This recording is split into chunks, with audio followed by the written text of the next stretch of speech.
হৃদমায়ার প্রেমগাথা পর্ব সংখ্যা ৩৪। লেখনীতে রিক্তা ইসলাম মায়া। গল্প পাঠে আমি অরোরা ইসলাম। বসার ঘরে বিশাল বৈঠক। পাত্রপাত্রী দেখাদেখির পাট চুকিয়েছে। উপস্থিত মেহমানদের খাওয়া দাওয়ার পর্ব ইতিমধ্যে শেষ করে আলোচনায় বসল দুই পরিবার। উপস্থিত সদস্যদের গমগমে পরিবেশে মায়ের অবস্থা দেখার মতো। লম্বা ঘোমটায় লাল শাড়ি পরিহিত মায়া থমথমে আর হৃদয় ভাঙনে সিটিয়ে বসে।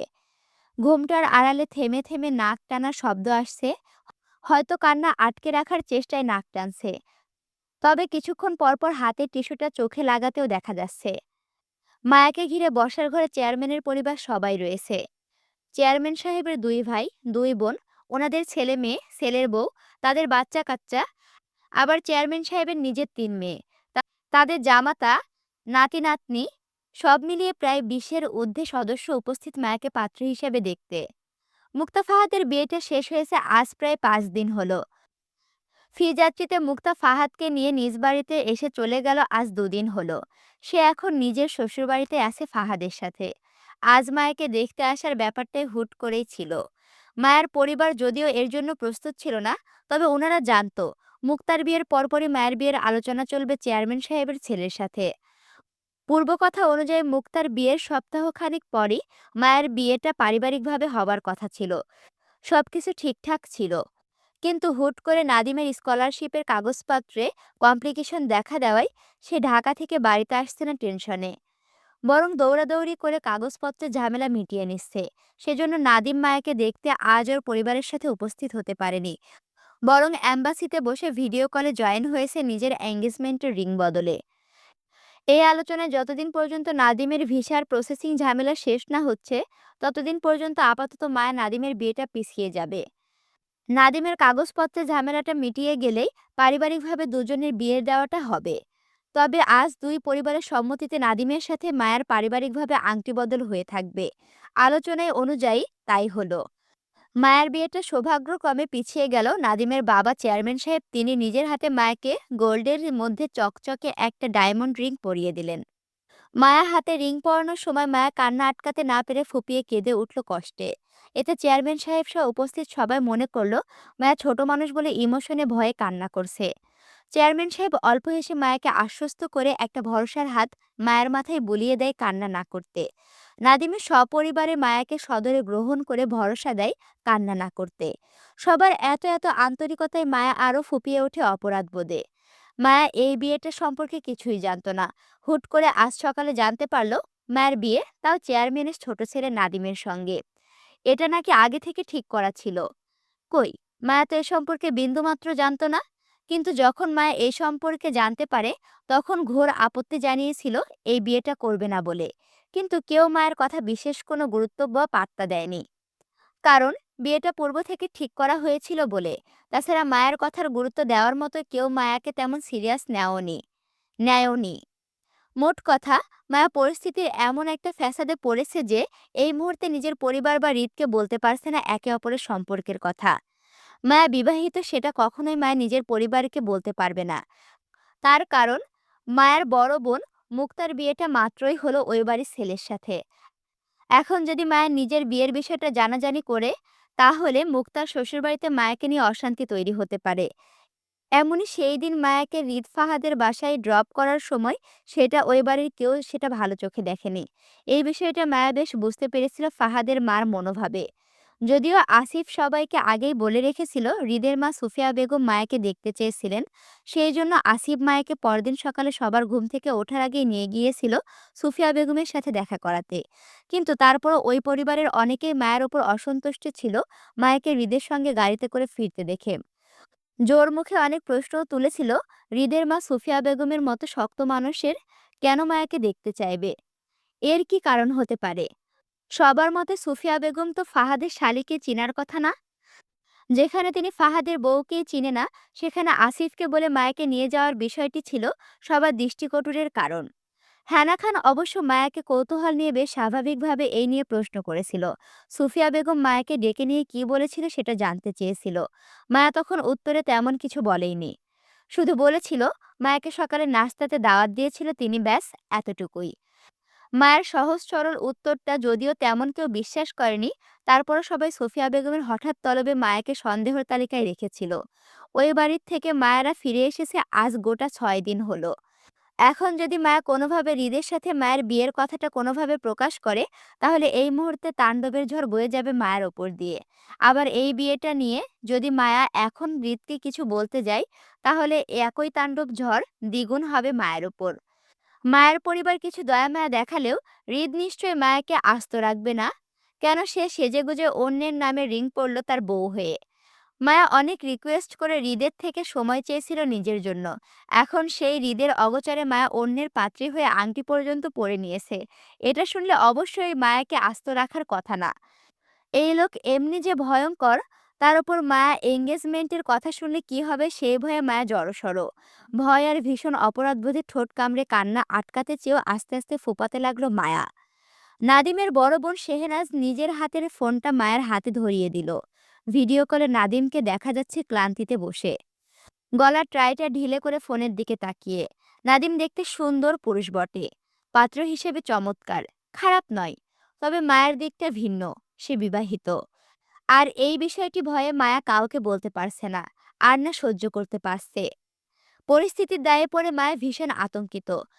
কোলের ওপর মায়ের কম্পনরত দুই হাতের ভাঁজে নাদিমের ফোনটি চেপে, অতি কষ্ট চেপে মায়া ফোনের স্ক্রিনের দিকে তাকাচ্ছে না পর্যন্ত, শুধু মাথা নিচু করে ধীরে ফুপাচ্ছে।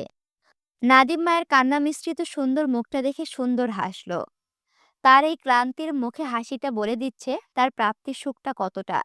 নাদিম হাতের ফাইলটা চেয়ারের ওপরে রেখে মায়ের মুখটার দিকে তাকিয়ে বাম হাতে নিজের চুলগুলো পেছনে ঢেলে দিতে দিতে বলল, টেক এ ব্রেথ ঋতু, আমার মনে হয় তোমার একটু পানি খাওয়া উচিত।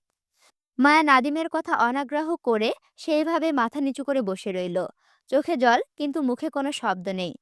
নাদিম মায়ের কান্নায় মনোযোগ হতে হতে আবেগ ঢেলে সাজানো কথায় বলল, তোমার কান্নাটা ব্যাখ্যা করছে ঋতু আমার প্রাপ্তির সুখ কতটা। আমার অনেক বছরের নিশ্চুপ অপেক্ষার ফল তুমি। তোমাকে এত সহজে পেয়ে যাব ভাবিনি। দুঃখের শেষ কান্নাটা করে নাও ঋতু, এরপর থেকে তোমার সুখের দায়িত্ব আমার প্রিয়। নাদিমের ভালোবাসা আবেগময় কথায় মায়ের অপরাধবোধ আরো বাড়িয়ে দিল। সহ্য করতে না পেরে তক্ষুনি ফুপিয়ে কেঁদে উঠল। নাদিমকে ভিডিও কলে দেখা গেল সে একদৃষ্টিতে মায়ের কান্না মিশ্রিত মুখটার দিকে তাকিয়ে থাকতে। সবার খাওয়া দাওয়ার কথাবার্তা শেষে চেয়ারম্যান পরিবার বিদায় নিতে নিতেই মায়া ছুটে নিজ ঘরে। রাগে তেজে মাথায় ঘোমটা ফেলে হাতের চুড়িগুলো এলোপাথারি ফেলল কক্ষে ছড়িয়ে ছিটিয়ে। বাম হাতের উল্টো পিঠের তেজে ঠোঁটের লিপস্টিক ঘেঁষে মেজে লেপটে দিল চারিপাশে। গোছানো চুলগুলো টেনে এলোমেলো করতে করতে ধূপ করে বসে পড়ল ফ্লোরে। বাঁধভাঙা কান্নায় ভেঙে পড়ে ফুপিয়ে চিৎকার করে উঠল বিছানার চাদরে মুখ চেপে।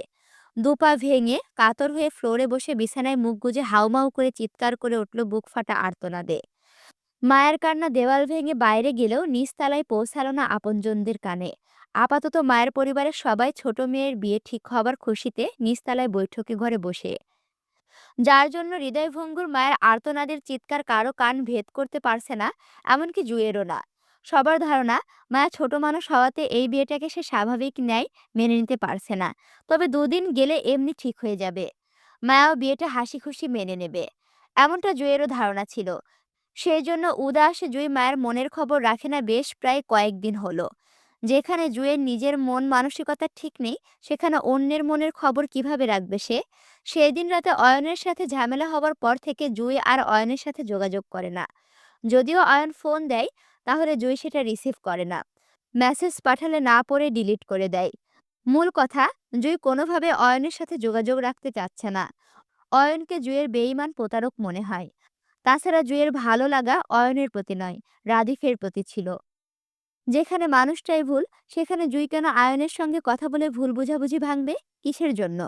আয়নের সাথে তো জুঁইয়ের যোজন বিয়োজনের কোনো কিছুই চায় না তাহলে।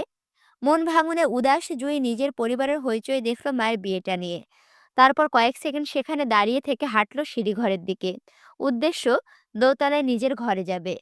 সিঁড়ি বেয়ে হাঁটতে হাঁটতে উদাস জুঁইয়ের চোখে একবার নিজের গায়ের নতুন জামাটার দিকে পড়ল। মা চাচার করা আদেশে জুঁইকে আজ নতুন জামা পরে সেজেগুজে মেহমানদের সামনে থাকতে হয়েছিল। মায়ের হঠাৎ এঙ্গেজমেন্টের বিষয়টা সকালের দিকে শুনে জুঁইও কম অবাক হয়নি। আকাশ ভেঙে পড়ার মতো জুঁইও শকড হয়েছিল। কিন্তু মেহমান বাড়িতে আসবে বলে কাজের চাপে আর মানুষের হইচয়ে জুই মায়ের সঙ্গে কথা বলার সুযোগ পায়নি।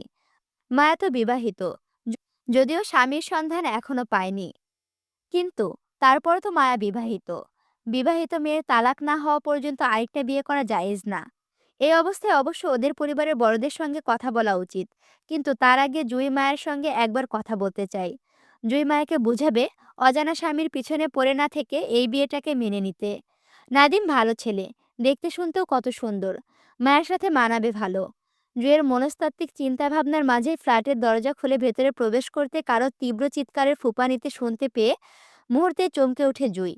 বুদ্ধিমতী জুঁই তীব্র ফুঁপানির শব্দে বুঝে গেল মায়ের হৃদয় ভাঙনের শব্দটা। তৎক্ষণাৎ ভেতর থেকে ফ্ল্যাটের দরজা আটকে দিল, যাতে বাড়ির অন্যরা কেউ আসতে না পারে বা তাদের কানে মায়ের কান্নার শব্দ না পৌঁছায়। দরজা আটকে দৌড়ে গেল নিজেদের রুমের দিকে। দরজা ঠেলে ভেতরে প্রবেশ করতে আঁতকে উঠল মায়াকে বিধ্বস্ত অবস্থায় দেখে। এলোমেলো শাড়ি, চুলে ফ্লোরে বসে বিছানার চাদর খামচে ধরে মুখ চেপে কাঁদছে। জুই মায়ের অবস্থা দেখে মায়ের দিকে ছুটে যেতে যেতে ব্যস্ত গলায় ডাকল, মায়া, এই মায়া, কি হয়েছে তোর? কাঁদছিস কেন? জুইয়ের কণ্ঠে তৎক্ষণাৎ মুখ তুলে তাকালো মায়া। জুই মায়ের সামনে হাঁটু গেড়ে বসার আগে ঝাঁপিয়ে পড়ল মায়া। আকস্মিক ঘটনায় জুই তাল সামলাতে না পেরে মায়াকে নিয়ে পড়ে গেল ফ্লোরে। জুইয়ের পিঠ ঠেকল খাটের কোণে। কিন্তু তারপরও জুই এক হাতে মায়ের পিঠ আঁকড়ে অন্য হাতে ফ্লোরে রাখলো নিজের শরীরের ব্যালেন্স বজায় রাখতে। মায়া জুইকে দু হাতে জাপটে জড়িয়ে ধরে হাউমাউ করে চিৎকার করতে করতে বলল, জুই, জুই, আমি ভুল করেছি। আমি ওনার সাথে বেইমানি করতে চাইনি, তারপরও করে ফেললাম। উনি আমাকে কখনো ক্ষমা করবে না জুই। আমি কি করব জুই, আমি কি করব? মায়ের হাউমাউ চিৎকারে ভয় পেয়ে যায় জুই। মায়ের চিৎকারের শব্দ নিশ্চয়ই নিচে বসার ঘর অবধি চলে যেতে পারে। ভয়ার্ত জুই তৎক্ষণাৎ মায়াকে নিজের বুকে থেকে উঠিয়ে মায়ের মুখটা এক হাতে আঁকড়ে ধরে তাড়াহুড়োয় আশ্বস্ত দিতে দিতে বলল, এভাবে চিৎকার করিস না মায়ু। বাড়িতে অনেক লোকজন আছে, কেউ শুনলে আস্ত রাখবে না আমাদের। কান্না থামা বোন, কি হয়েছে বল আমাকে। এভাবে কাঁদছিস কেন তুই? কার সঙ্গে বেইমানি করছিস? কি হয়েছে? জুয়ের কথায় সত্যি সত্যি মায়ের কান্নার আওয়াজ কিছুটা কমে আসলো। তবে কান্নার বেগ কমেনি, বরং একইভাবে হিসকে তুলে কাঁদতে কাঁদতে মায়া বলল, জুই, জুই, আমি সত্যিই বুঝিনি পরিস্থিতি এমন হয়ে যাবে। হুট করে আমার বিয়ে ঠিক হয়ে যাবে। আমি তো ওনার কাছে সময় চেয়েছিলাম সবকিছুর জন্য। এখন আমি কি করব জুই?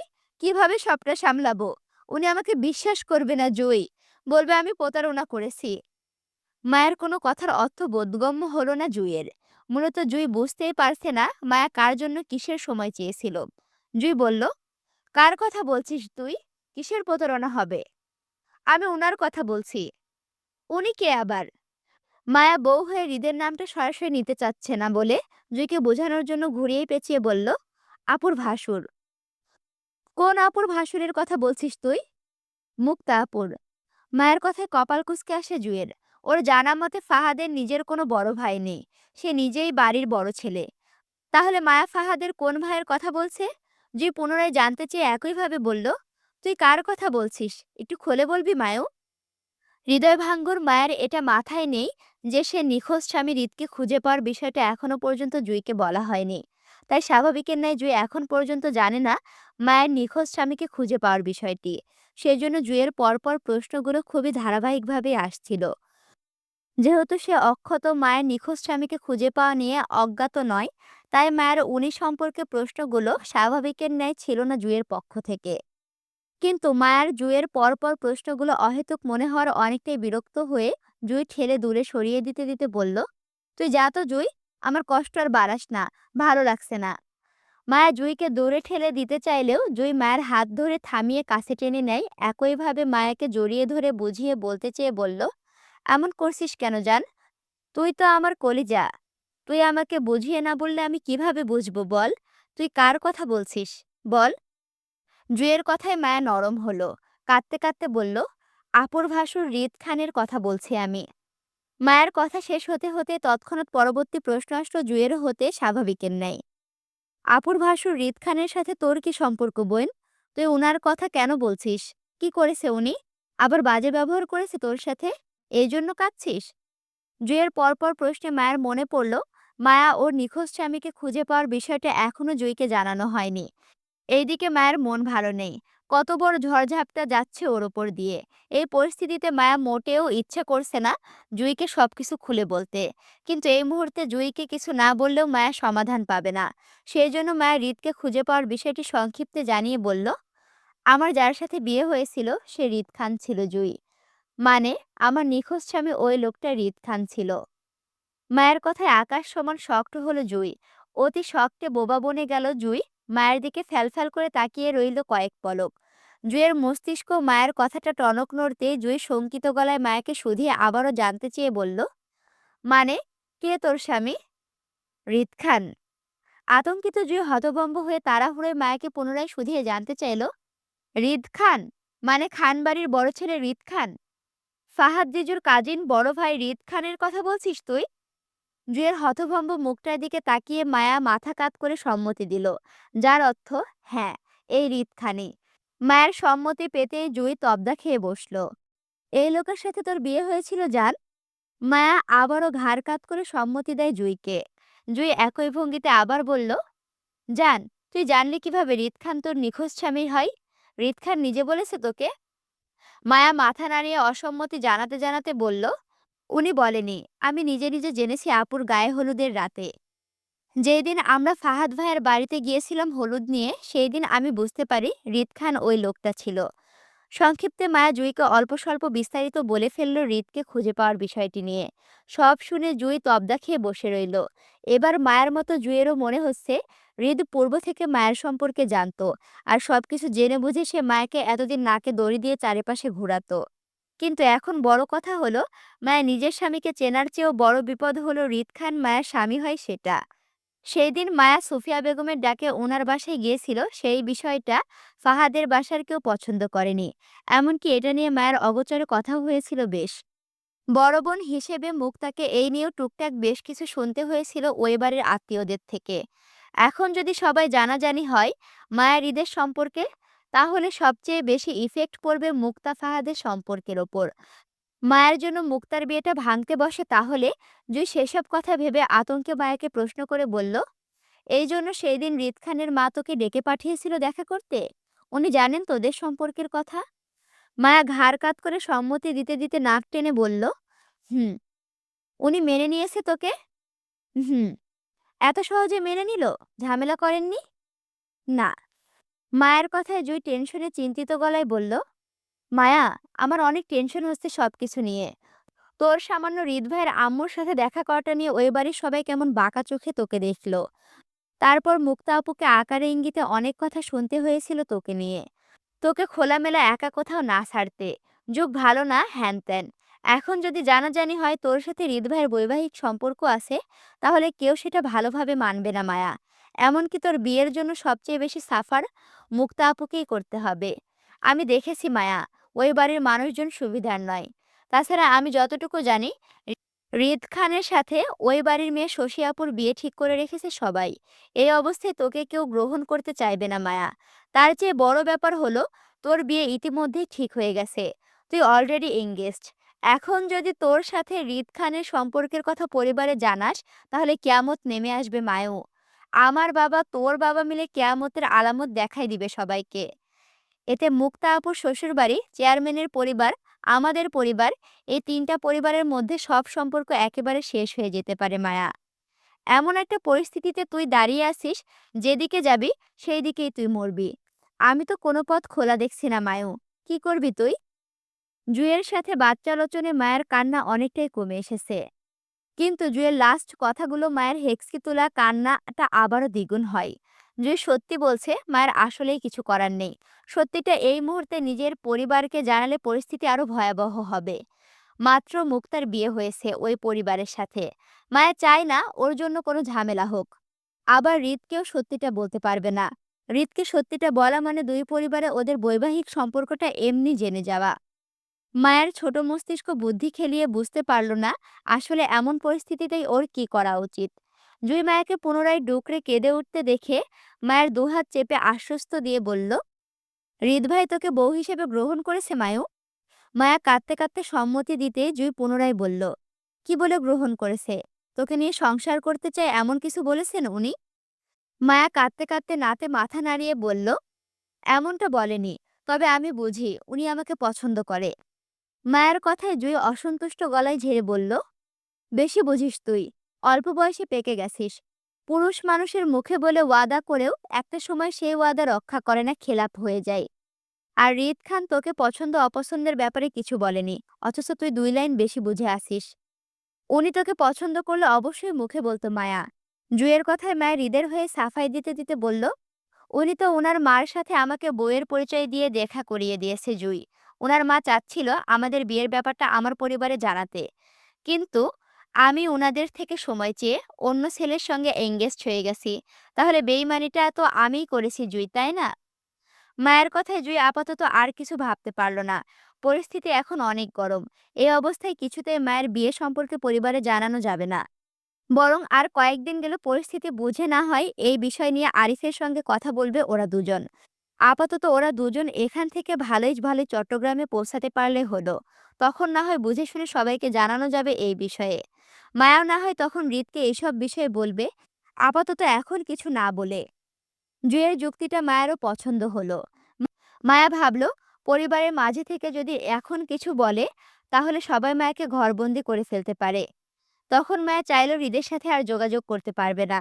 তার চেয়ে বরং মায়া সুযোগের সন্ধানে থেকে সবকিছু আপাতত গোপন করে গেলে শেষটা ভালোই হবে। আর মায়ের এমন চিন্তাটাই ছিল মায়ের পক্ষের বিপরীত। পরিস্থিতি যেমনই হোক সেটা মানিয়ে বা লড়াই করে হলেও সামনে বাড়তে হবে। যেকোনো পরিস্থিতিতে চুপ করে থাকা মানে তুমি ভীতু। আর মায়ের এই চুপ থাকাটা যেটা অল্পতেই শেষ হতে পারত, সেটা আরো বড় হয়ে সুযোগ করে দিল নিজের অজান্তেই। মায়া নিজের পরিস্থিতি আরো ভয়াবহ আর দুষ্কর করে তুলল। অদেখা ভবিষ্যৎ কার কি হবে কারো জানা নেই। তবে বর্তমানে কর্মফলে মানুষকে ভবিষ্যতে দিতে হয়। আর এটাই প্রকৃতির নিয়ম। মানুষ সেই নিয়মের বচ্চিময়ী। এত কিছুর মাঝে মায়া আরও একটা নতুন ভুল করল, হৃদের সাথে হুট করে যোগাযোগ বিচ্ছিন্ন করে। মায়া মূলত নিজের অপরাধ বোধ থেকে এমনটা করেছে। মায়ের ধারণা সে একেবারে চট্টগ্রাম গিয়ে হৃদের সাথে না হয় যোগাযোগ করবে। আজকাল মায়ের অতিরিক্ত ধারণায় মায়ের বিপদের কারণ হয়েছে। সকাল ৮টা। কলেজের জন্য রেডি হয়ে মায়া রুমের ভেতরে তন্ন তন্ন করে কিছু একটা খুঁজে চলেছে। একবার কাঠের আলমারি খোলে, সেটা ভেতরে উলটপালট করছে, তো আবার খাটের নিচে উঁকি মেরে দেখছে মায়ের হারিয়ে যাওয়া জিনিসটা কোথায়। ক্লান্ত মায়ের অবিরাম নিজের জিনিস খোঁজায় ব্যস্ত। মায়ের বিচলিত ভাব দেখে বোঝা যাচ্ছে হারিয়ে যাওয়া জিনিস কতটা গুরুত্বপূর্ণ ছিল ওর জন্য। যে টিফিন বক্স রেডি করে রুমে ঢুকতে দেখলো মায়াকে পুরো রুমে এলোমেলো করে খাটের নিচে উঁকি মেরে কিছু একটা খুঁজতে। যে বিরক্ত হয়ে দেওয়াল ঘড়িতে দেখলো অলরেডি ৮টা বেজে ১০ মিনিট হয়ে গেছে। ৯টা থেকে ওদের কলেজের ক্লাস। অথচ মায়া কলেজ ড্রেস পরে যতটুকু রেডি হয়েছিল ওর খোঁজাখুঁজিতে এখন সেটাও নষ্ট করে ফেলেছে। মায়া এখনো হিজাব পরেনি। লম্বা চুলের বেনিটা এলো হয়ে পিঠ বেয়ে ফ্লোরে পড়ে আছে মায়া খাটের নিচে উকি দেওয়ার ফলে। শরীরে ক্রসিং বেল্ট দুটো খসে আছে। জুইয়ের মেজাজ খারাপ হলো। এমনি আজ ওরা দুজন লেট, তার উপর আবার মায়ের এমন তালবাহানা ওদের আরো লেট করবে। জুই এগিয়ে এসে মায়ের চুলের বেনি টেনে মায়াকে খাটের নিচ থেকে উকি মারা থেকে বের করলো। চুলে টান পড়ায় মায়ের একটা হাত অটো নিজের ঘাড়ের চুল আঁকড়ে ধরে আহাজারি করে খাটের তলা থেকে বের হতে হতে বলল, জুই, চুল ছাড়, ব্যথা পাচ্ছি আমি। খাটের নিচে কি করছিস তুই? কি খুঁজছিস? মায়া উঠতে বসতে বসতে বিরক্ত নিয়ে বলল, একটা চাবি খুঁজছি। তুই দেখেছিস কোথাও কোনো চাবি টাবি? জুই মায়ের চুল ছেড়ে পড়া টেবিলের দিকে এগোলো। মায়ের ব্যাগে প্রয়োজনীয় বই খাতা নিতে নিতে বলল, দেখেছি, কিন্তু তোর কিসের চাবি দরকার সেটা বল। জুয়ের কথায় মা এক লাফে উঠে দাঁড়ালো। গায়ের সাদা কলেজের ড্রেসটা ঝাড়তে ঝাড়তে জুয়ের দিকে এগিয়ে যেতে যেতে খুশি মনে বলল, একটা ফ্ল্যাটের চাবি দরকার আমার। বল না কোথায় দেখেছিস? চুরির বক্সের ভেতরে চেক করে দেখ ওটা কিনা। জুয়ের কথায় মায়া এক দৌড়ে ড্রেসিং টেবিলের ওপর থেকে চুরির বক্সটা খুলে নিজের নিখোঁজ চাবিটার খোঁজ করলো। অল্প সময়ে পেয়েও গেল। হৃদের ফ্ল্যাটের চাবি এটা। সেদিন হৃদ দিয়েছিল মায়াকে। এই চাবিটা দেওয়ার সময় হৃদ মায়াকে বলেছিল, এ চাবিটার গুরুত্ব বা দেওয়ার কারণ মায়া একদিন বুঝবে। সত্যি মায়া আজ বুঝতে পারছে হৃদ কেন সেই দিন মায়াকে নিজের বাসার এই চাবিটা দিয়েছিল। মায়া সেই দিন চাবিটা অবহেলা অযত্ন করে ফেলে দিয়েছিল, গুরুত্ব দেয়নি। কিন্তু জুই সেটা যত্ন করে সামলে রাখাতে আজ মায়া অল্পতেই ওর মূল্যবান জিনিসটা খুঁজে পেয়ে গেল। চাবিটা হাতে নিয়ে মায়াকে খুশিতে চকচক করতে দেখে জুই সেদিকে তাকিয়ে মায়ের ব্যাগের চেইনটা লাগাতে লাগাতে বলল, কিসের চাবি এটা? ওনার ফ্ল্যাটের চাবি। আমাকে গিফট করেছিল অনেক আগে। আমি তখন এর মানে বুঝিনি, এই জন্য ফেলে দিয়েছিলাম। তাহলে আজ খোঁজ করছিস কেন? আমাকে দেওয়া প্রথম উপহার ওনার, যত্ন করে রাখবো না আমি? আজব। মায়ারও খুশি মুখটার দিকে তাকিয়ে জুই বলল, মায়া, তোর মনে হয় এখন হৃদ ভাইয়ের সাথে কথা বলা উচিত। আমরা তো চট্টগ্রামে এসেছি আজ 1 সপ্তাহ হলো। জুইয়ের কথায় মায়ের মন খারাপ হলো তীব্র অপরাধবোধে। কিভাবে হৃদকে সত্যি বলবে জানা নেই মায়ার। তার ওপর আজ থেকে 15 দিন ধরে হৃদের সাথে মায়ের কথা হয় না। সে সুফিয়া বেগমের বাসা থেকে আসার পথে দুজনের কথা হয়েছিল, এরপর আর হয়নি। মূলত মায়ের যোগাযোগ করেনি হৃদের ভয়ে আর অপরাধবোধে।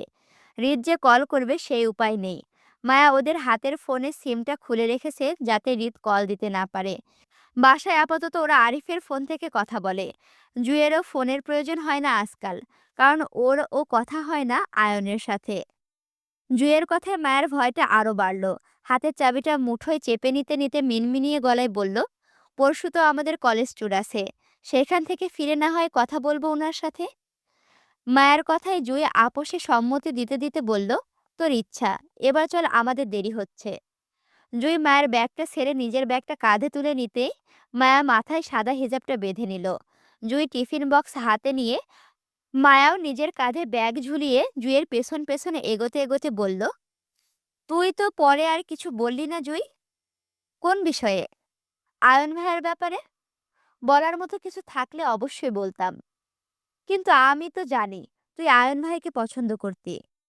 জুই নিজের ফ্ল্যাটের দরজায় তালা লাগাতে লাগাতে মায়ের কথায় উত্তরে বলল, আয়ন ভাইয়া কখনোই আমার পছন্দের লিস্টে ছিল না মায়ু। রাদীপ ভাইকে মনে করে আয়ন ভাইয়ের সাথে এতদিন কথা হতো। এটা জাস্ট একটা ভুল বোঝাবুঝি ছিল।